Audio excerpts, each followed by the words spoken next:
गरुड़ पुराण के अनुसार मां के गर्भ से ही शिशु को आने लगते हैं कई विचार भगवान से करता है ये बातें। गरुड़ पुराण में इस बात का स्पष्ट विवरण मिलता है कि मां के गर्भ से लेकर जन्म लेने तक शिशु क्या क्या सोचता है, उसके मन में कैसे विचार आते हैं और वह भगवान से क्या बातें करता है।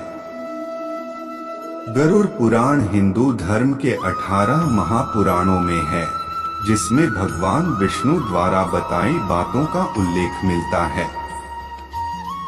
इसमें जन्म, मृत्यु, स्वर्ग और नरक के साथ ही ज्ञान, विज्ञान और नीति नियम से जुड़ी कई महत्वपूर्ण बातों का भी वर्णन मिलता है। गरुड़ पुराण में ऐसी कई बातें बताई गई है जिसका संबंध विज्ञान से है। मेडिकल साइंस तो गर्भवती महिला को डॉक्टर गर्भावस्था के दौरान पौष्टिक आहार लेने की सलाह देते हैं, क्योंकि मेडिकल साइंस गर्भावस्था के समय मां जो कुछ भी खाती पीती है उसी से गर्भ में शिशु का विकास होता है। इस बात वर्णन गरुड़ पुराण में भी मिलता है। गरुड़ पुराण में गर्भावस्था से लेकर जन्म लेने तक शिशु के बारे में बताया गया है। इसमें बताया गया है कि मां के गर्भ में शिशु के मन में क्या क्या विचार आते हैं और वह भगवान से कैसी बातें करता है। जानते हैं इस बारे में। गर्भ से जन्म तक शिशु का चक्र। एक रात से लेकर 10 दिन के शिशु का आकार गरुड़ पुराण के अनुसार 1 रात का जीव सूक्ष्म कण, 5 रात का जीव बुलबुले के समान और 10 दिन में बेर फल की तरह होता है। इसके बाद वह 1 मास के पिंड का आकार लेकर अंडे के समान होता है।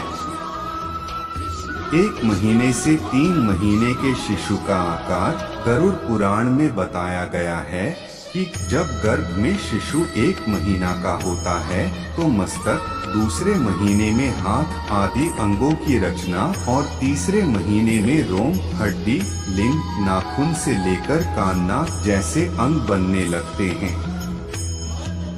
गर्भ में 4थे महीने से 6ठे महीने का शिशु गरुड़ पुराण के अनुसार गर्भ में 4थे महीना के शिशु की त्वचा में मांस, खून, मेद आदि का निर्माण हो जाता है।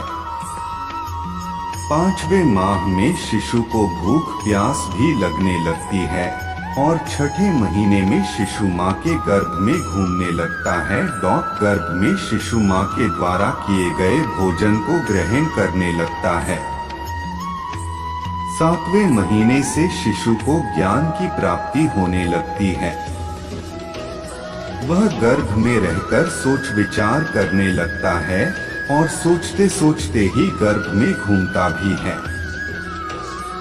गरुड़ पुराण की माने तो 7वें महीना की अवस्था में शिशु दुख और वैराग्य से भगवान की स्तुति करने लगता है। शिशु गर्भ में भगवान से बातें करते हुए कहता है कि मुझे अब इस गर्भ से अलग होने की इच्छा नहीं, क्योंकि बाहर निकलने के बाद मुझे पाप कर्म करने पड़ सकते हैं और इससे मुझे नरक प्राप्त होगा। गर्भ में विचार करते हुए शिशु के 9 महीने पूरे हो जाते हैं और वह नीचे मुख से प्रसूति के समय वायु से तुरंत बाहर निकलता है। प्रसूति की हवा से शिशु उसी समय से ही सांस लेने लगता है। मां के गर्भ से अलग होने के बाद उसे गर्भ की बातें याद नहीं रहती और वह बिल्कुल ज्ञान रहित हो जाता है। दोस्तों, आज के लिए बस इतना ही। मिलते हैं अगले वीडियो में। जय श्री कृष्णा।